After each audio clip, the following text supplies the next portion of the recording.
নমস্কার, আপনারা দেখছেন সময় কলকাতা। সময় নিউজ নিয়ে রয়েছে আমি সৈকত। চোখ রাখবো বিস্তারিত খবরে। সোমবার কোচবিহারে প্রশাসনিক বৈঠক করেছিলেন মুখ্যমন্ত্রী মমতা বন্দ্যোপাধ্যায়। আজ রাজনৈতিক জনসভা করবেন তৃণমূলের সর্বোচ্চ নেত্রী। বাংলায় এসআইআর আবহে মতুয়া অধ্যুষিত বনগাঁয় জনসভা এবং পদযাত্রার পরে গত সপ্তাহে মমতার কর্মসূচি ছিল সংখ্যালঘু অধ্যুষিত দুই জেলা মালদা এবং মুর্শিদাবাদে। আজ তিনি বার্তা দেবেন রাজবংশী অধ্যুষিত কোচবিহারে। লোকসভা ভোটে কোচবিহারের আসনে জয়ী হওয়ার পরে মমতার লক্ষ্য বিধানসভা ভোটে তৃণমূলের তরফে কোচবিহারের বেশি আসনে জয় পাওয়া। আজ মমতা কোচবিহারের জনসভায় নজর গোটা বাংলার। আমাদের সঙ্গে এই মুহূর্তে টেলিফোন লাইনে রয়েছে আমাদের প্রতিনিধি দীপজয় বর্মন। দীপজয়, একদম তুমি সরাসরি এই জনসভায় রয়েছো। এই মুহূর্তে ঠিক কি প্রস্তুতি চোখে পড়ছে?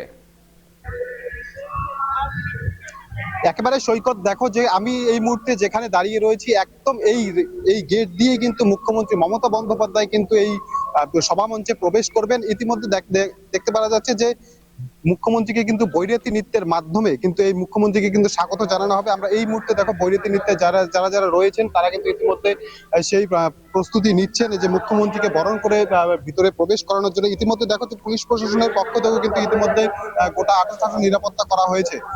ইতিমধ্যে পুলিশ প্রশাসনের পক্ষ থেকে বিভিন্ন যে নিরাপত্তার দিক রয়েছে সেই নিরাপত্তার দিক থেকে টহল দেওয়া হচ্ছে যাতে যে কোনো অপ্রীতিকর ঘটনা যাতে না ঘটে। এই মুহূর্তে কিন্তু কোচবিহার যে রাসমেলা মাঠ রয়েছে সেই রাসমেলা মাঠের কিন্তু গোটা রাসমেলা মাঠ চত্বর কিন্তু ইতিমধ্যে পুলিশের ঘেরাটোপে ঘিরে ফেলা হয়েছে এবং কড়া নিরাপত্তার মধ্য দিয়ে কিন্তু মাঠে কিন্তু কর্মী সমর্থক থেকে শুরু করে বিভিন্ন যারা দূর দূরান্ত থেকে কর্মীরা আসবেন, পাশাপাশি বিভিন্ন যে জনপ্রতিনিধিরা রয়েছে তাদেরও কিন্তু এই বিভিন্ন চেক করার পর কিন্তু তাদের কিন্তু এই সভামঞ্চে কিন্তু প্রবেশ করানো হচ্ছে। আমরা এই মুহূর্তে এই যে যে গেট রয়েছে এই গেট দিয়ে কিন্তু সার্কিট হাউস থেকে মুখ্যমন্ত্রী মমতা বন্দ্যোপাধ্যায় কিন্তু এই কোচবিহারের এই রাসমেলা মাঠের কিন্তু সভামঞ্চে প্রবেশ করবেন। দেখো গতকাল কিন্তু এই যে কোচবিহারের এবিএনসিল কলেজের তিনি হেলিপ্যাডের মাধ্যমে হেলিপ্যাডে কিন্তু সেখান থেকে নামেন এবং তারপর কিন্তু তিনি সার্কিট হাউসে যে সার্কিট হাউস রয়েছে সেই সার্কিট হাউসে রাত্রি যাপন করেন এবং পাশাপাশি তিনি কোচবিহারের রবীন্দ্র ভবনে একটি প্রশাসনিক সভাও করেন। আচ্ছা দীপজয়, আরেকটা প্রশ্ন, একটা ছোট্ট প্রশ্ন এই মুহূর্তে কিন্তু দীপজয়, একটা ছোট্ট প্রশ্ন তোমার কাছে। এই এসআইআর আবহে আজকে রাজবংশী অধ্যুষিত কোচবিহারে মুখ্যমন্ত্রীর আজকে জনসভা, ঠিক কি বার্তা দিতে পারেন মমতা বন্দ্যোপাধ্যায় আজকে জনসভা থেকে?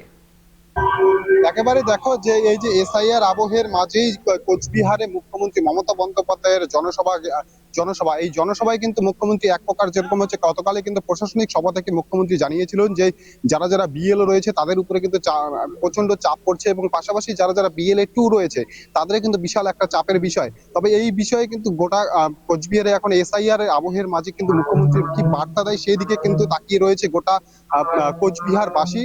পাশাপাশি দেখো যে কোচবিহারে কিন্তু একটা কিন্তু যে আদি এবং নব্যের যে দ্বন্দ্ব সেই দ্বন্দ্ব কিন্তু রীতিমতো বারংবার কিন্তু প্রকাশে এসেছিল এবং সেই আদি নব্যের দ্বন্দ্ব নিয়ে এখন মুখ্যমন্ত্রীকে সভামঞ্চ থেকে কি বার্তা দেন কর্মীদের উদ্দেশ্যে সেই দিকেই তাকিয়ে রয়েছে নেতৃত্বরা। পাশাপাশি দেখো 26-এর যে বিধানসভা নির্বাচন সেই বিধানসভা নির্বাচনের আগেই এই যে কোচবিহার সফরে মুখ্যমন্ত্রী দুদিনের কোচবিহার সফরে মুখ্যমন্ত্রী তার আগে যে 26-এর নির্বাচনকে সামনে রেখে মুখ্যমন্ত্রীর কর্মীদের উদ্দেশ্যে কি কি বার্তা দেন এবং পাশাপাশি যে তৃণমূলের যে আধিনব্য যে দ্বন্দ্ব সেই দ্বন্দ্বের দিকে সেই দ্বন্দ্বের উদ্দেশ্যে কি বার্তা দেন মুখ্যমন্ত্রী সে গোটা বিষয়ে কিন্তু তাকিয়ে রয়েছে সাধারণ মানুষ। সৈকত, অনেক ধন্যবাদ দীপজয়। যেমনটা জানা যাচ্ছে আজ রাজনৈতিক জনসভা করবেন তৃণমূলের সর্বোচ্চ নেত্রী। এসআইআর আবহে বনগাঁ, মালদা, মুর্শিদাবাদের পর আজ রাজবংশী অধ্যুষিত কোচবিহারে জনসভা করবেন মুখ্যমন্ত্রী মমতা বন্দ্যোপাধ্যায়।